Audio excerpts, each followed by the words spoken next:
First time I got high, I was 12 years old. When I was 19, I went in on my first incarceration. Instead of dealing with it, I was 19 years old and I was in prison. My counselor, Dennis Madden, he pushed me and pushed me and pushed me. My name is Christopher Smith from Elk City, Oklahoma. Grew up in Elk City, Oklahoma.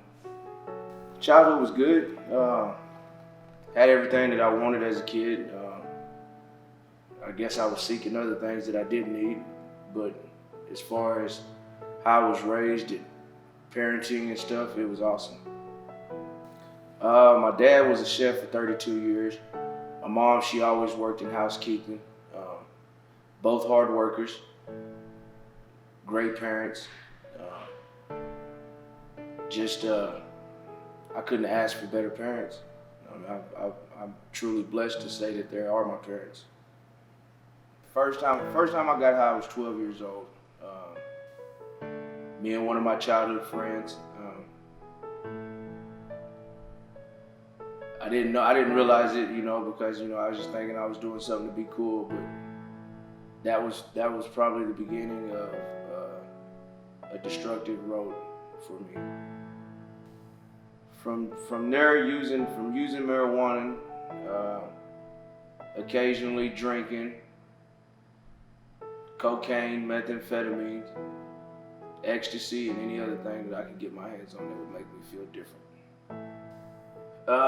Roughly after I graduated high school, I thought I was making the smartest decision I could make by taking a year off and going to college and, so-called manipulating my family to telling them that I was just going to go get a job and make some money and this and that. And instead of doing that, I did the total opposite and got involved with a robbery that sent me to prison at the age of 19. When I was 19, I went in on my first incarceration, and with the sick mind frame that I had, I didn't allow myself to get the reform that I needed. Instead, I allowed myself to get involved with the negativity that I was involved with before I went into the penitentiary. And all that did was just created a more sick mind frame of thinking and actions, and it didn't allow me to do anything but take myself down a darker road when I got out. I did 3 years. I was locked up from the age of 19 to 22, and I got out. And in that course, I lost my dad, who I was very close to. I lost my godmother. I lost my grandma, all in one prison sentence. I lost all those things, and I was very angry. I was angry at society. I was angry at the judicial system. When in actuality, I should have just been angry at myself because I put myself in that situation. But with that mind frame of thinking, being young, being a drug addict, being sick, I had one focus in life, and that was to get out and get back what they took from me. I got out in 2004, and I pretty much took off right where I left off at, but just at a much faster pace with zero conscience and zero remorse towards anything. I was just I was very destructive. I was a very destructive person. I didn't care who I hurt. I didn't care who I put in danger of anything. I cared of nobody but Chris Smith. That was it. That's all I cared about. And when I look back at it, I didn't care about myself because I was allowing myself to do things that could easily put me in situations where I could have been wiped out or dead, either one. I got out and I just jumped, like I said, I just jumped right back into things that I was doing before I went in, just at a much faster pace and a little bit more extent. And that led me right back into prison. for a second term. I think I stayed out maybe 11 months, and within 11 months I was headed back to the penitentiary with a newborn child on the way. Xavier Edmondson, that's my son's name, and I think he was 2 months old when I got locked back up in 2005. He was 2 months old, and I had to leave his mom out there to pretty much my family had to do my duties of a dad and being a dad because I was too busy feeding my addiction and feeding my needs of what Chris wanted to do. When I got out the second time, that was when my criminal mentality just progressed and progressed. It was like I was getting degrees in prison for being a criminal. It's like I learned more and more about what I shouldn't have been learning instead of learning the things that I could have brought to the world and used as tools to be a more productive citizen. On my third incarceration, I caught a trafficking charge, trafficking crack cocaine, and a possession of methamphetamine with intent to distribute charge.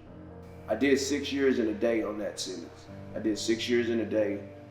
A normal person whose life is manageable and all that good stuff doesn't go through the things that I'm going through. And I said it's only gonna get worse and worse, you know. And my thought was if you just want to keep doing this, you might as well just go outside. You might as well just blow your brains out or something. You might as well just end it because it's not gonna get any better. And I actually realized for the first time in my life that I was tired. I was ready to be done with it. I was ready to surrender. I was ready to get help. I was wanting to get help, not because I was facing troubles or because I was, involved with the system, out on bond. I wanted to get help because I wanted to see if there was something that could actually help me. And that's when I reached out to a good friend of mine that I grew up with, that I know had been doing real well. He's doing real well. My friend that I reached out to, I went to school with him, grew up with him, been knowing him since I was about 10 years old. His name is Jeremy Gray. I still thought, even though I knew I was reaching out for help, I still felt like I had all the answers to things. He asked me if I ever been to an AA meeting, and that I didn't. What is that? That's what I'm thinking. Alcoholics Anonymous? Absolutely not. Never. I've never been to nothing like that. And I went to my first AA meeting with him, and God still had his humor going on.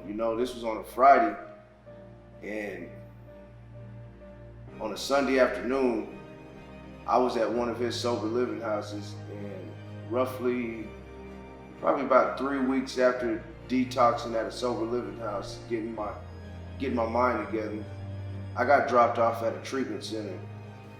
I got to come to a place, man, that I've never did treatment center. I did one treatment center, and I think deeply in my heart, this one treatment center that I've done, I will never have to go see another one like I did with prison. I think this place that I got to come to is probably the greatest place on earth, man. It's forever gonna be. I love it.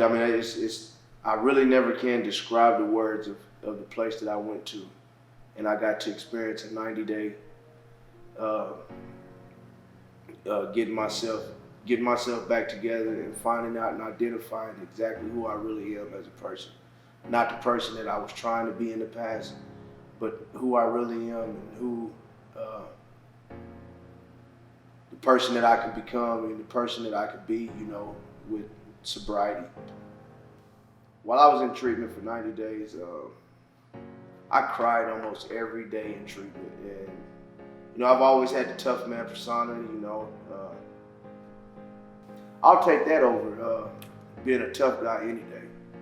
I love that. I'll take that over being a tough guy any day. And now, today, I get to express these feelings with people, and I'm not embarrassed or ashamed to drop a tear or let myself cry. You know, I bawled this weekend in church, and you know, I just called my mom afterwards and talked to her about it, and she laughed at me and she said, "That's good, son." She said, "I love you and I'm proud of you." And these days, my worst day being sober is so much greater than my best days that I thought I was having when I was out there drugging and selling drugs and living that lifestyle. So I'll take this over, you know, like I said, I'll take this any day over any of the stuff that I used to be involved in. I got a little bit over 5 months sober right now, a little bit over 5 months sobriety, and that I never would have thought would ever be possible. Only a spiritual awakening, I feel like, literally, you know, and coming to a treatment center where they are, I mean, it's pounded in you. It's pounded in you. And staff members there are phenomenal. For the rest of my life, I'll always remember Rob's Ranch. I'll always remember, you know, my friend getting me in treatment, Jeremy getting me to Rob's Ranch. And I want to surrender every day to my higher power and give praise and thanks to him for allowing me to have the clarity and the sanity of thinking that I knew it was time for me to do something different. Talk about how Rob's Ranch helped you deal with the hurt from losing your dad.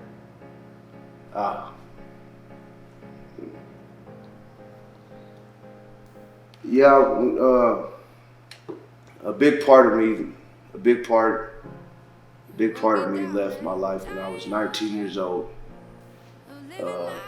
My hero.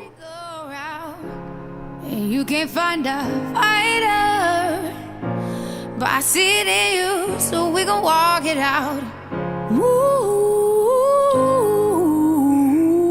mountains, we gon' walk it out. The man who loved me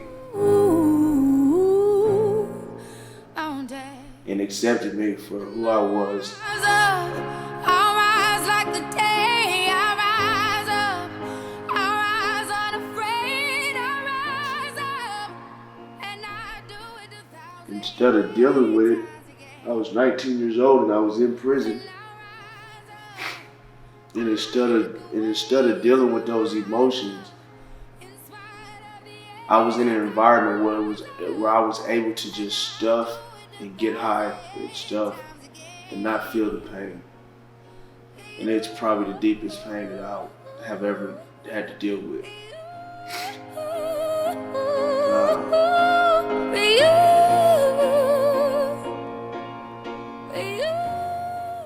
I just buried it for years. From 2002 to all the way up until 2019, I just buried it. To the point where I haven't even still been able to go, allow myself to go see his gravesite and tell him, bring it to his feet. how blessed and grateful I was to have him as a dad. And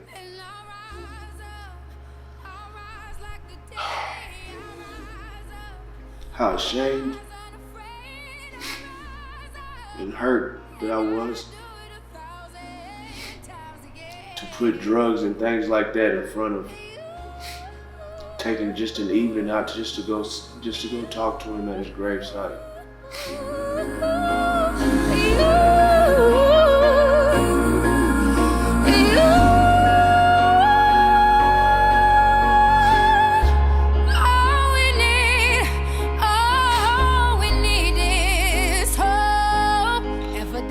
My counselor, Dennis Madden, he pushed me and pushed me and pushed me to write a letter to my dad, and I just didn't understand what I needed to write a letter to somebody who wasn't here for. And when I finally did that,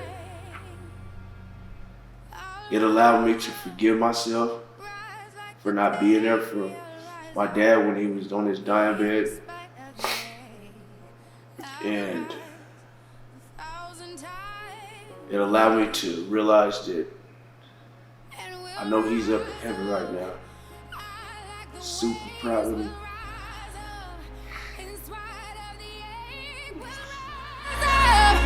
And we'll do it 1,000 times again. I feel like he's actually rested now. I don't think he has been for the past 20 years. But today, in my heart, I feel like he gets to rest.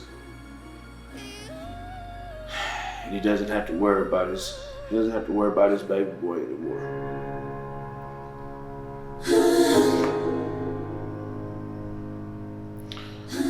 And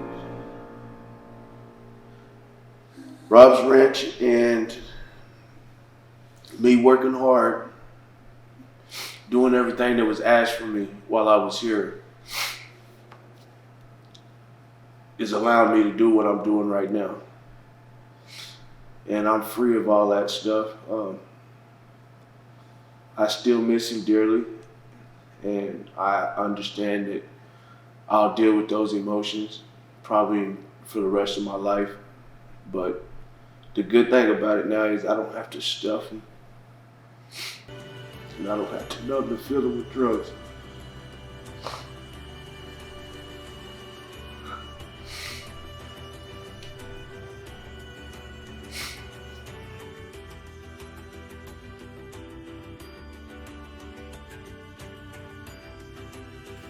My name is Chris Smith, client 1291. Expect a miracle at Rob's Ranch.